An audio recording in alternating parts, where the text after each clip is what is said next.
Aujourd'hui, je vous montre comment on obtient une belle teinte de peau en post-production et pas du tout comme ça marche clairement pas du tout avec la peau orange, c'est pas du tout le truc qu'il faut faire, vous allez voir, il y a d'autres techniques, il y a une autre technique qui est beaucoup mieux et je vous montre ça tout de suite.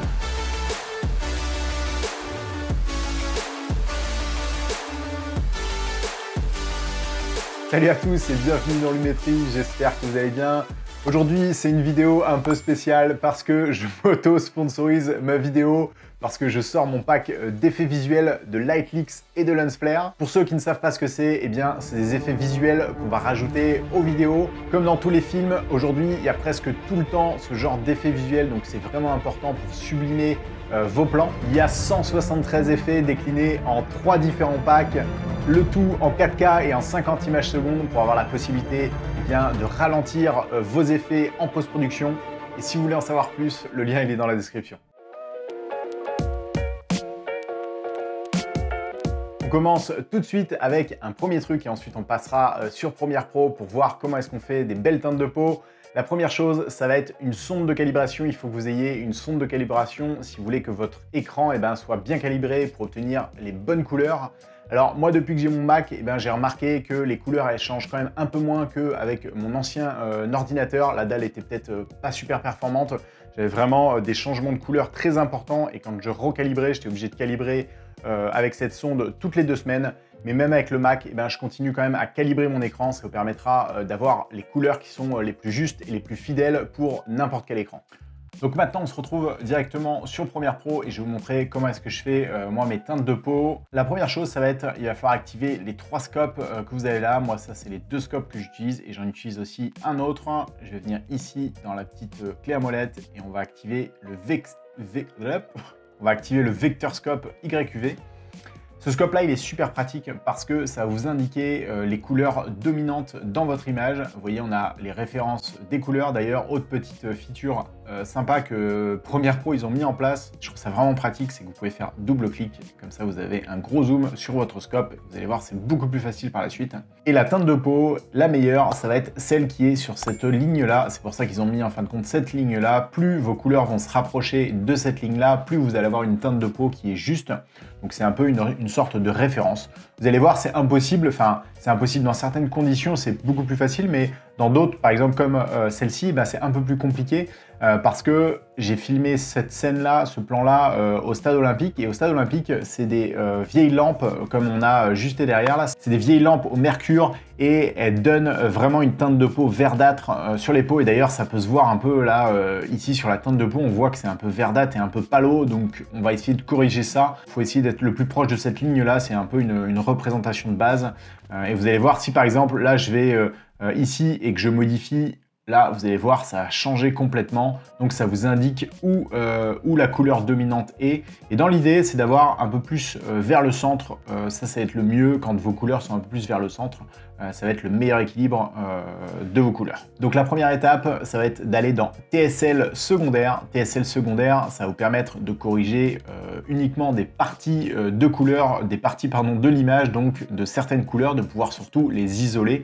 Et ça, vous pouvez le faire pour les teintes de peau, mais après, vous pouvez le faire pour tout et n'importe quoi, ça va aussi fonctionner. Donc là, on va venir cliquer ici sur ce petit outil-là, et là, je vais aller sélectionner ma teinte de peau. Donc là, ça a fonctionné du premier coup. Moi, ça m'arrive des fois, j'ai des petits bugs.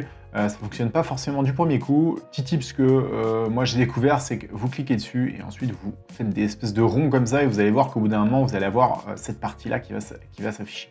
Donc là, je vais pouvoir étendre cette petite partie-là. Vous allez voir, je vais pouvoir comme ça mieux identifier mes teintes de peau. En fin de compte, on va voir un peu plus apparaître les couleurs dominantes que j'ai envie de corriger.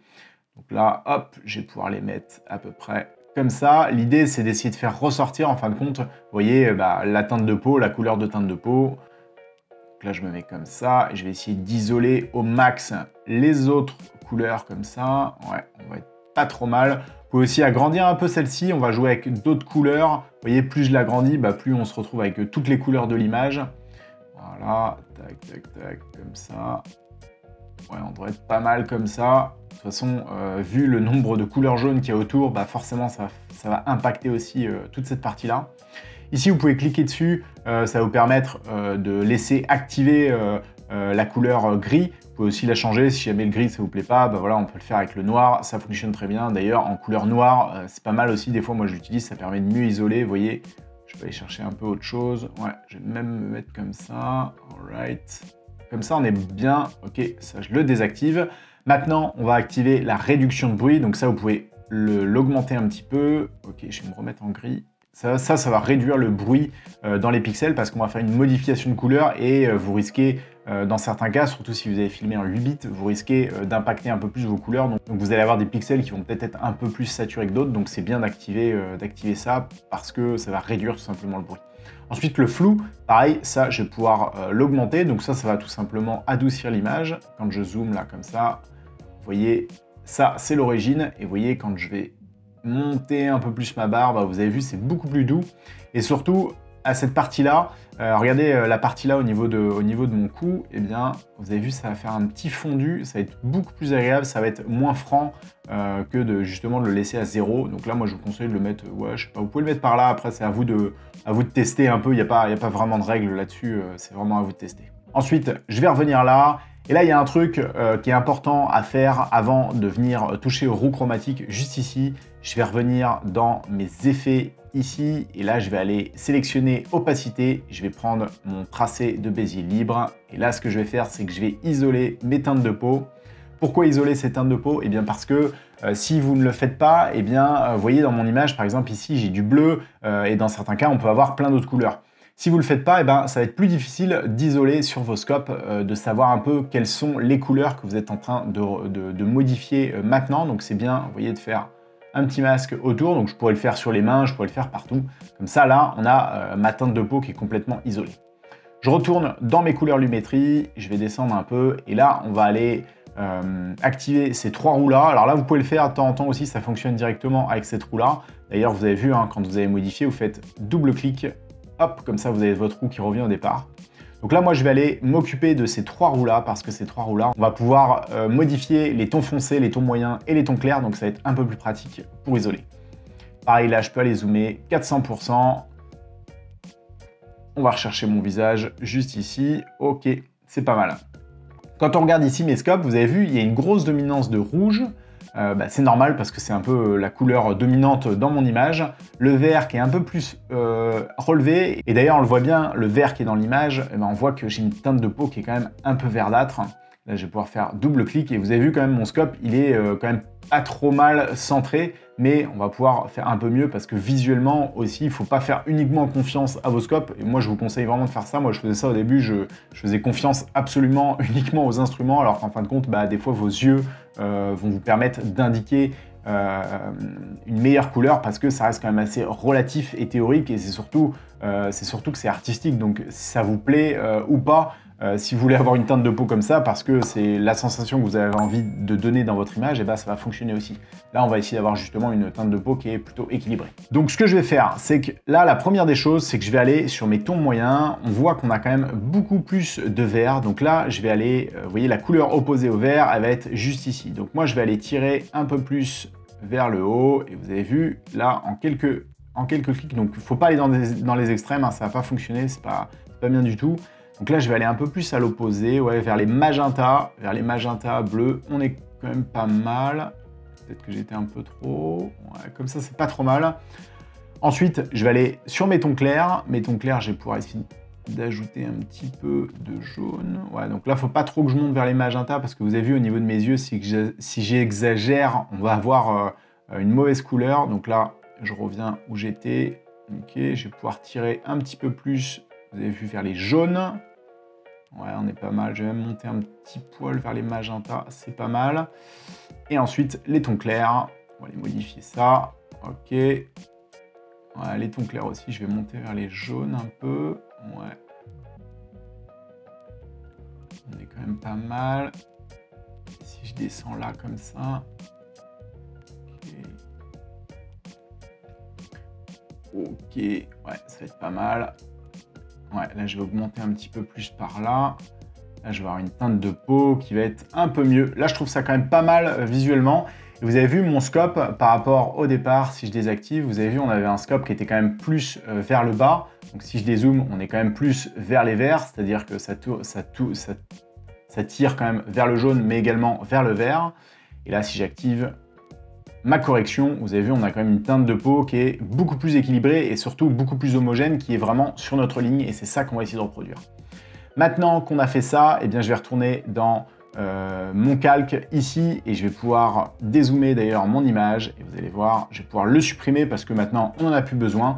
Et là, l'avantage avec cette technique-là du calque autour du sujet, c'est que je vais avoir isolé uniquement mon visage et ça va être beaucoup plus pratique pour faire vos teintes de peau. Ça, c'est un petit tips que moi j'utilise tout le temps et ça marche vraiment bien. Voilà, ensuite, vous pouvez aussi jouer un peu avec la température. Si par exemple, voilà, je veux changer aussi un petit peu ma température, si par exemple je me rends compte que c'est pas assez chaud, enfin que c'est pas assez chaud justement ou que c'est trop froid, et je peux jouer un peu aussi avec ma température.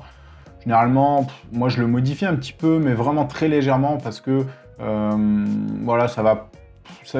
Je préfère le faire en fait avec les roues chromatiques, ça c'est un peu ma technique avec moi, pareil avec les teintes, vous pouvez le faire. Les contrastes aussi, mais alors là, sachez que ça va impacter uniquement les couleurs que vous avez sélectionnées. Quand je reviens là, ça va impacter donc toutes ces couleurs qui sont derrière, et enfin toutes ces couleurs là, plutôt jaune ici et là, ça c'est celles qui vont être impactées, et vous avez vu mon pull aussi, il est impacté. Et dans ce cas de figure là, oups, on va revenir. Et dans ce cas de figure là, et bien là, logiquement, si je veux pas modifier la couleur de mon pull, là, ça me dérange pas trop parce que je m'en fous un peu de la couleur du pull. J'ai pas forcément envie de respecter une couleur précise, mais sinon, je serais obligé de faire un masque sur mon visage tout autour pour isoler les mains et le visage pour ne pas modifier la couleur aussi du pull. Donc quand on regarde, eh bien avant, donc quand on avait le TSL qui était désactivé, regardez, on a quand même des teintes de peau qui sont beaucoup plus vertes et même mon image de manière générale, elle est quand même un peu plus verdâtre. Je vous le dis, c'est à cause des spots qu'il y en a, parce qu'il y en a de l'autre côté aussi du visage. Et vous avez vu, on a quand même une couleur qui est pas super belle. Et là, quand j'active, vous avez vu le avant, après. C'est pour ça que c'est vraiment nécessaire de faire absolument vos teintes de peau et surtout dans des endroits, par exemple à l'intérieur, on va souvent avoir des influences qui sont négatives ou positives sur la teinte de peau. Donc c'est important de venir dans TSL pour modifier vos teintes de peau. J'espère que cette vidéo va vous permettre maintenant de faire des belles teintes de peau quand vous allez faire vos prochains montages. Pour ceux qui sont intéressés, je vous le disais au début de la vidéo, je sors mon pack d'effets visuels. Vous avez le lien qui est dans la description. N'hésitez pas à aller y faire un tour. Et sinon, vous avez aussi mon pack de LUT. Moi, ça m'a fait super plaisir de partager cette technique avec vous. On se retrouve la semaine prochaine pour une prochaine vidéo. D'ici là, portez-vous bien, faites des vidéos.